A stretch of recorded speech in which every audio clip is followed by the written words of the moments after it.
मातरम से क्या एलर्जी है? वंदे मातरम ये राष्ट्रगान है।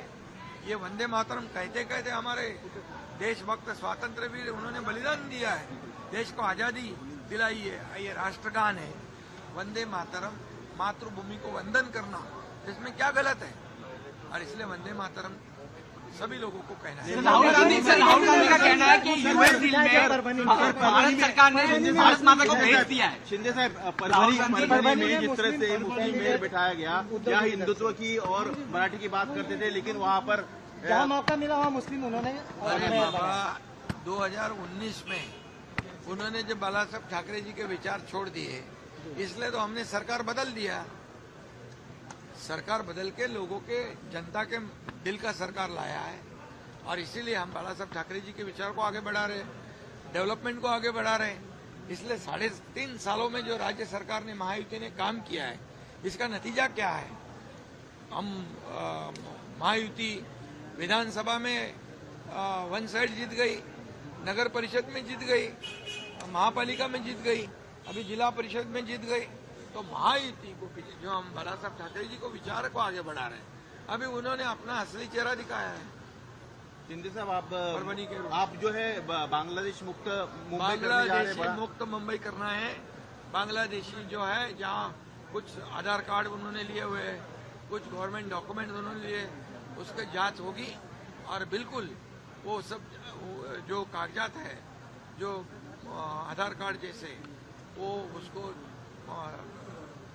वेरीफाई किया जाएगा, रद्द किया जाएगा और बांग्लादेशी को बाहर निकाल जाएगा। राहुल गांधी कहते हैं, राहुल गांधी ने कहा है कि भारत सरकार ने विपक्ष जैसे जो लोग हैं वो अपने वोट बैंक के लिए कह रहे हैं कि उनको जो है आप मुस्लिम लोगों को तकलीफ दे रही है, ऐसा। अरे बाबा, बांग्लादेशी जो यहाँ के देश के मुसलमान हैं, भारत के मुसलमान हैं, भारत के हिंदू है, देशभक्त मुसलमान, राष्ट्रभक्त मुसलमान, उनको क्या तकलीफ है? उनको यहाँ पर जो हिंदू देशभक्त है, मुसलमान देशभक्त वो हमारे हैं, लेकिन बांग्लादेशी जो है हमारे नहीं है। तो बांग्लादेशी को यहाँ से निकालना है, सभी लोगों ने सहयोग करना चाहिए। राहुल गांधी का कहना है कि यूएस ट्रेड डील जो हुई है उसको लेके भारत सरकार ने भारत माता को भेज दिया। मैं इस पे कल डॉक्टर श्रीकांत शिंदे, इसने सदन में इसका जवाब दिया है, लेकिन मैं इतना कहना चाहता हूं कि आदरणीय देश के प्रधानमंत्री नरेंद्र मोदी जी ने ये तीसरी बार प्रधानमंत्री बने हो। 2014 के पहले का अब याद करो, कितने स्कैम, 2G स्पेक्ट्रम, कोयला स्कैम, चारा स्कैम, कॉमनवेल्थ स्कैम, कितने स्कैम, कितने गिनाऊं? मैं पूछता हूं, जब कौन सी सरकार थी? यूपीए गवर्नमेंट थी, कांग्रेस की गवर्नमेंट थी। आज 2014 के बाद प्रधानमंत्री मोदी जी के ऊपर एक भी ब्लॉट लगाने का हिम्मत किसने किया है? एक भी दाग लगाने का हिम्मत किसने किया है? इस भारत को आगे बढ़ाने का काम वो कर रहे हैं। ये 4थे नंबर पे हमारी अर्थव्यवस्था लाई है, ये 3रे नंबर पे लाने की कोशिश हमारी है। प्रधानमंत्री जी को, देश को आगे बढ़ा रहे हैं, इसलिए उनको तकलीफ है, इनको देश आगे बढ़ रहा है। और ये सब लोग पाकिस्तान की बोली बोलते हैं, विदेश में जाके प्रधानमंत्री के ऊपर निंदा, टीका टिप्पणी करते हैं, हमारे देश के खिलाफ बोलते हैं। ये कैसे देशभक्ति है? ये कौन सा देश प्रेम है?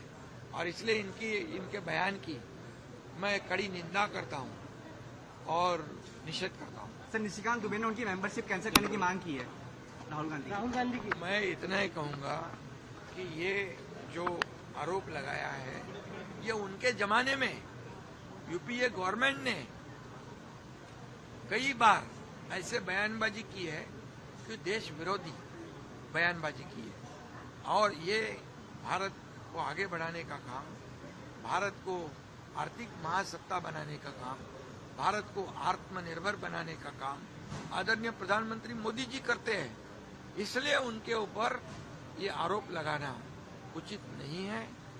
मैं इतना ही कहूंगा कि ये इनको अधिकार नहीं है। जिन्होंने इतने, राजीव गांधी जी जब प्रधानमंत्री थे तो खुद कहते थे कि केंद्र सरकार का 1 रुपया जो जब राज्य सरकार के पास जाता है, भारतीय नागरिक के पास जाता है, तो जाते जाते 15 पैसे हो जाता है। मतलब 85% करप्शन। अब बंदा रुपया जहां से केंद्र सरकार मोदी जी भेजते वो पूरा बंदा रुपया ये लोगों के खाते में जमा होता है। इसलिए मैं ये कहूंगा कि मोदी जी का नेशन फर्स्ट है और ये अपोजिशन वाले जितने बोलने वाले हैं उनका करप्शन फर्स्ट है। मोदी जी का क्या है? Nation first. और जो बोलने वाले आरोप लगाने वाले का करप्शन फर्स्ट। सर